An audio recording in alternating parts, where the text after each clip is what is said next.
Senutė ir katiniukas. Gyveno senutė ir turėjo katiniuką.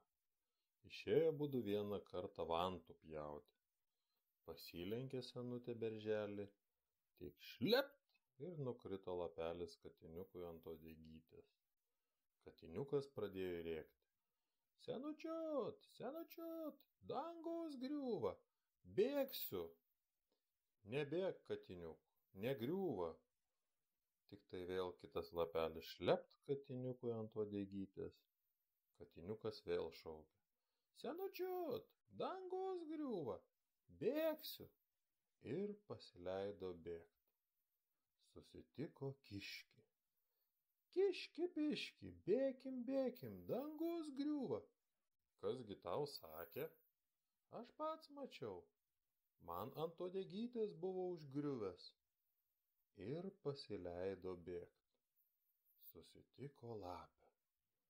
Lapė snapė, bėkim, bėkim, dangus griūva. Kasgi tau sakė? Aš pats mačiau.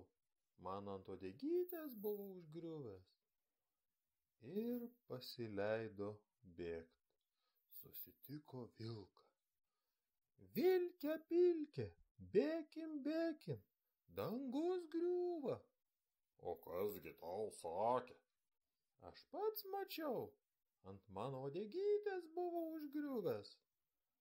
Ir pasileido bėgti. Susitiko meška. Meška peška, bėkim, bėkim, dangus griūva. O kasgi tau sakė? Aš pats mačiau, ant mano uodegytės buvo užgriuvęs. Ir pasileido visi bėgti. Nubėgo į mišką, rado tokią trobelę ir suėjo į vidų. Visi labai norėjo ėsti, o čia nieko nebuvo. Tarės ir susitarė pasivadinti savo briedį pietų. Sako, dabar visi pasislėpkim, o kai tik briedis ateis, tuoj pulsim jį ir sudraskysim. Lapė užlipo ant krosnies, katiniukas užšoko ant kartelės, kiškelis palindo po šluoto, vilkas susirangė pakrosnyje, o meška įlindo į krosnį. Kai visi išsislapstė, nebebuvo kam eiti ir briedžio kviesti.